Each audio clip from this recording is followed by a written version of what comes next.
नमस्कार दोस्तों, मैं सुनील शुक्ला फाइनेंशियल एक्सपर्ट आपका अपने इस YouTube चैनल पर स्वागत करता हूं। दोस्तों, आज हम अपने इस वीडियो में बात करेंगे फाइनेंशियल प्लानिंग की। इस वीडियो को हमने 3 पार्ट में डिवाइड किया है। पहला पार्ट, रिटायरमेंट प्लानिंग आपके लिए क्यों जरूरी है, आपको रिटायरमेंट प्लानिंग क्यों करनी चाहिए। दूसरा, स्टेटस, आज की अर्निंग के अकॉर्डिंग आप जो स्टेटस मेंटेन कर रहे हैं, क्या रिटायरमेंट के बाद आप वो स्टेटस मेंटेन कर पाएंगे। तीसरा, कुछ कैलकुलेशंस उनकी जिनकी बेस पे हम ये डिसाइड करेंगे कि आपकी जरूरत के अकॉर्डिंग LIC वाला सेफ इन्वेस्टमेंट प्लान जरूरी है आपके लिए या फिर मार्केट ओरिएंटेड म्यूचुअल फंड। तो दोस्तों, इस वीडियो को स्टार्ट करने के पहले मैं आपसे रिक्वेस्ट करता हूं कि लाइक एंड सब्सक्राइब का बटन दबाना ना भूलें, साथ ही बेल आइकॉन जरूर प्रेस करें ताकि आपको इस तरह की इन्फॉर्मेटिव वीडियो लगातार मिलती रहे। तो आइए दोस्तों, स्टार्ट करते हैं। दोस्तों, बुढ़ापा, वृद्धावस्था एक ऐसा सच है जिसे बदला नहीं जा सकता, लेकिन वृद्धावस्था में जीना कैसे है उसे आज बदला जा सकता है। एक अच्छा रिटायरमेंट प्लान लेके, ये कैलकुलेट करके कि मुझे वृद्धावस्था में कितनी पेंशन चाहिए होगी, उसकी प्रोविजनिंग आज से ही करके। तो आज इस वीडियो में हम आपको दिखाएंगे mathematic and inflation based calculation, मेरी आज की आमदनी और खर्चे के हिसाब से भविष्य में मुझे कितनी पेंशन चाहिए होगी। हम एक्चुअल कैलकुलेशन आज आपको करके दिखाएंगे। दोस्तों, मैं आपके सामने 2 चीज़ें रख रहा हूँ, 1 लीटर दूध और 1 प्लेट मसाला डोसा। आज से करीब 20 साल पहले, सन 2000 की अगर मैं बात करूं, तो 1 लीटर दूध 20 रुपए का आता था और 1 प्लेट कोई भी स्नैक्स, मसाला डोसा, छोला भटूरा, राजमा चावल करीब 20 रुपए का था। आज दूध की कीमत करीब 65 से 70 रुपए लीटर है और मसाला डोसा करीब 100 रुपए का। थोड़ी सी लग्जरी आ गई रेस्टोरेंट में। आज से 20 साल के बाद सन 2040 में हो सकता है 1 किलो दूध 250 रुपए में आए और 1 प्लेट राजमा चावल या छोला भटूरा करीब 400 रुपए में आए। इसे कहते हैं दोस्त महंगाई की दर। जब दूध 7% सालाना से ग्रो कर रहा है, मसाला डोसा 8% सालाना से ग्रो कर रहा है, this is being called as inflation, महंगाई की दर। और यही मैं आज आपको दिखाऊंगा कि इस इन्फ्लेशन को जब मैं आपकी आमदनी और खर्चों में जोड़ूंगा तो आपका भविष्य में एग्जैक्ट पेंशन अमाउंट निकल के आ जाएगा। ये अमेरिकन ब्यूरो ऑफ लेबर की एक स्टडी है, उनका एक रिसर्च रिपोर्ट आया था जिसमें उन्होंने बताया था कि रिटायरमेंट के बाद अमेरिका में केवल 1% लोग होते हैं जो एक्चुअल में वेल्दी होते हैं और 4% लोग होते हैं जो समहाउ अपना लिविंग स्टैंडर्ड मेंटेन करते हैं।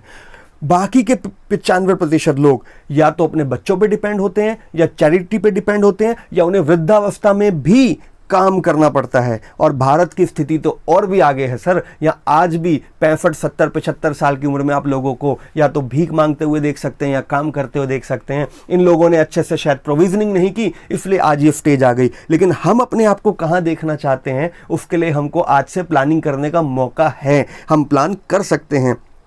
तो हम अपने लिए अगर पेंशन प्लान की कैलकुलेशन करें, मैं एक हाउस होल्ड एक्सपेंस की बात कर रहा हूँ, आपके घर के खर्चे की बात कर रहा हूँ कि आज आपका घर का खर्चा कितना है, और उसको मैं 1 तोला सोने से भी रिलेट करके दिखाऊंगा। आज सन 2020, आज से 20 साल पहले अमूमन मियाँ बीवी और 2 बच्चों का घर चलाने का खर्चा करीब 5000 रुपये आता था। तब 1 तोले सोने का भाव करीब 4600 रुपये के लगभग था। आज सन 2020 में घर चलाने का खर्चा करीब 50,000 है एक बड़े शहर में, और 1 तोला सोने का भाव भी करीब 50,000 है। दोनों 12% सालाना से ग्रो कर रहे हैं। तो आज से 20 साल के बाद जब आप रिटायर होंगे, हो सकता है आपको अपना घर चलाने के लिए तब 5-1 लाख रुपए महीना चाहिए हो। अमूमन शायद 1 तोला सोने की कीमत भी तब इतनी होगी। तो अब ये टारगेट कैसे अचीव करें, हम उसकी बात कर रहे हैं।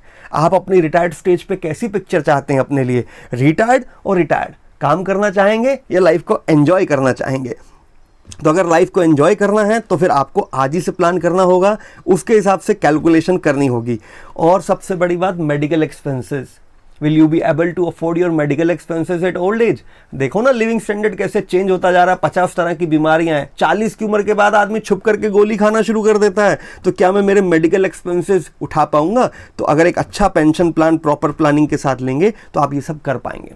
मैं आपको ये मान के चलता हूं, आज की डेट में आम आदमी, मियाँ बीवी और 2 बच्चों की फैमिली, जिसमें हस्बैंड की एज 35 साल है, ये मियाँ बीवी और 2 बच्चों का परिवार, 35 साल की उम्र, जहां पे आज घर का खर्चा 50,000 महीना है। मैंने 7% इन्फ्लेशन इसमें जोड़ दी है। तो आज से 25 साल के बाद 7% ग्रोइंग इन्फ्लेशन के साथ इस व्यक्ति को करीब 2,75,000 रुपये महीना चाहिए होगा इसी तरह का लिविंग स्टैंडर्ड मेंटेन करने के लिए। बच्चों की शादी हो जाएगी, वो अपने घर चले जाएंगे, सेटल हो जाएंगे, लेकिन मियाँ बीवी के मेडिकल एक्सपेंसेस बढ़ जाएंगे, सोशल सर्कल बढ़ जाएगा, नाती पोतों को गिफ्ट तो देना ही पड़ता है ना। तो अगर मैं 2,75,000 पेंशन की बात कर रहा हूँ और मैंने इसका 200 गुना किया है, मैंने इसलिए किया कि यदि ये व्यक्ति 5 करोड़ रुपए इसके पास उस स्टेज पे होते हैं जब इसकी उम्र 60 साल होगी, तो 5 करोड़ पे यदि 6% बैंक का ब्याज है, 0.5% मंथली इंटरेस्ट अगर आता है, तो घर में 2.5 लाख रुपए महीने की पेंशन आएगी। तो इस व्यक्ति को करीब करीब 5 करोड़ रुपए की लगभग की जरूरत पड़ेगी जब ये व्यक्ति की रिटायर्ड स्टेज होगी, जो 50,000 कमाता है। अब सोचिए आप कितना कमाते हैं। यदि आप 1 लाख रुपए कमाते हैं तो आपको हो सकता है 10 करोड़ की आवश्यकता पड़े। तो बात करते हैं गोल कैसे अचीव करें। ये क्लियर हो गया कि 5 करोड़ चाहिए इस व्यक्ति को, जिसकी आमदनी 50,000 आज है, इसको 5 करोड़ चाहिए 25 साल के बाद। अपने पास 3 तरह के ऑप्शन है। एक वो ऑप्शन जहां पे 8% सालाना ब्याज आता है, एक वो ऑप्शन जहाँ 12% कंपाउंडिंग ग्रोथ आती है, एक वो ऑप्शन जहाँ 15% का ग्रोथ रेट आता है। मैंने यहाँ मंथली इन्वेस्टमेंट भी लिखी हुई है और वन टाइम इन्वेस्टमेंट भी लिखी हुई है। और अगर मैं एक 8 से 12% की स्टैंडर्ड ग्रोथ मान लूँ कि हम पैसे को 4 जगह बांट के डालेंगे, कुछ प्रॉपर्टी में, कुछ म्यूचुअल फंड में, कुछ शेयर्स में, कुछ LIC में, कुछ बॉन्ड में, 8 से 12% की अगर मैं बात करूँ तो करीब करीब 55,000 रुपये से 30,000 रुपये के लगभग आपको चाहिए होगा मंथली इन्वेस्टमेंट, जिससे आप 5 करोड़ के टारगेट पे अगले 25 साल में पहुंच सकते हैं। अब रिस्क वर्सेस रिटर्न तो देखो रहेगा।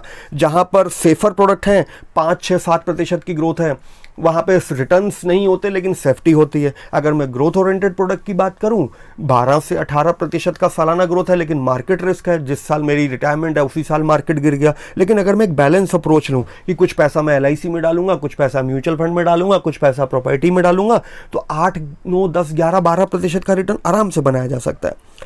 मैंने यह कैलकुलेट किया है कि अगर कोई व्यक्ति 30,000 रुपये महीना देता है, 30,000 पर मंथ आज से देता है, और अगले 25 साल तक देता रहता है, और उसको 12% सालाना ग्रोथ आती है, तो वो 5 करोड़ के टारगेट पे पहुंच जाएगा।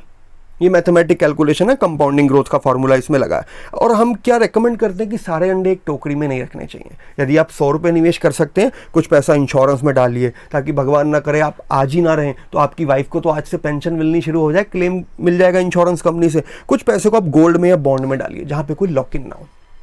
कोरोना में तो भी हमने देखा ही है ना, अक्सर क्या होता है, मजबूरी के समय में इंश्योरेंस पॉलिसी में लॉक इन होता है, म्यूचुअल फंड और शेयर मार्केट गिरे होते हैं, और अगर आप शॉर्ट टर्म प्रोविजनिंग नहीं करते तो बड़ी परेशानी होती है। तो कुछ पैसे को आप यहाँ डालिए और कुछ पैसे को आप म्यूचुअल फंड में डालिए, जो आपको भविष्य में एक वेल्थ क्रिएट करके दें, इन्फ्लेशन से ज़्यादा रिटर्न जनरेट करें। तो अगर आप इस तरह से 3 जगह पैसा बांट के डालते हैं तो आप एक स्टैंडर्ड पोर्टफोलियो बना करके 10, 11, 12% का रिटर्न बना सकते हैं। इंडिया में FD, इंश्योरेंस, PPF में 7-8% की ग्रोथ है। अगर मैं सेंसेक्स की, म्यूचुअल फंड की, इंडेक्स की बात करूं तो 12, 18, 20% की ग्रोथ है। गोल्ड अभी 12-13% पे चल रहा है। अगर मैं इन सब का एवरेज निकालूं, सब जगह पैसा बराबर बांट के डालें, तो आप मान सकते हैं कि आपको करीब करीब 11-12% का रिटर्न मिल जाएगा। इंश्योरेंस भी रहेगा, शॉर्ट टर्म नीड के लिए गोल्ड भी रहेगा, लॉन्ग टर्म में म्यूचुअल फंड, SIPs आपको रिटर्न भी देंगे। तो आप इस तरह का पोर्टफोलियो बना सकते हैं। और जो भी करना है जल्दी कीजिए, जितनी जल्दी शुरू करेंगे उतना आसान होगा टारगेट अचीव करना। ये वो व्यक्ति है जिसकी उम्र 25 साल है, इसके लिए फाइनेंशियल पिरामिड पे चढ़ना आसान है। और ये वो व्यक्ति है जिसकी उम्र 40 साल है, इसके लिए चढ़ना मुश्किल है। आप insurance low, mutual fund low, doesn't matter, but जो भी करना है जल्दी लो। करना कुछ नहीं है, बस थोड़ी सी कॉस्ट कटिंग करनी है, थोड़े से खर्चे कट करो और केवल 20% पैसा, जस्ट स्पेयर 20% और उसको 3-4 जगह बांट के डालिए। आप इजीली अपना टारगेट अचीव कर सकते हैं। आप अपने एडवाइजर को फ़ोन कीजिए, एक बार उनके साथ बैठिए और आपका पोर्टफोलियो रिव्यू कीजिए। हो सकता है जब आपने ये पेंशन प्लान लिया हो या कोई इन्वेस्टमेंट किया हो तब आपकी आमदनी 50,000 हो, उसके हिसाब से आपने टारगेट लिया। आज आमदनी बढ़ गई तो उसके हिसाब से चेंज करने की जरूरत है ना। हो सकता है आपने केवल इंश्योरेंस ले रखा हो सकता है आपने केवल म्यूचुअल फंड ले रखा हो। तो अपना पोर्टफोलियो रिव्यू कीजिए, अपने एडवाइजर के साथ बैठिए, एक बैलेंस अप्रोच रखिए और सब जगह बांट के डालिए, ताकि आपको इन्फ्लेशन एडजस्टेड रिटर्न्स भी मिल सके और भगवान न करे कुछ अनहोनी हो तो इंश्योरेंस का क्लेम भी मिल सके, और साथ ही साथ शॉर्ट टर्म नीड भी कवर कीजिए। दोस्तों, आज जो आप डिसीजन लेंगे ना, उसी पे आपकी वृद्धावस्था डिपेंड करती है। तो आज अगर आप सही डिसीजन लेंगे तो आपकी सेकंड इनिंग पे आप सर उठा के जी पाएंगे, शान से जी पाएंगे। तो दोस्तों, आज के वीडियो में इतना ही। ये वीडियो हमने सिर्फ ट्रेनिंग और एजुकेशन पर्पस से बनाया है। हम किसी भी कंपनी के प्रोडक्ट का कोई एंडोर्समेंट नहीं कर रहे। Mutual fund investment are subject to market risk and insurance is subject matter of solicitation. Thank you very much.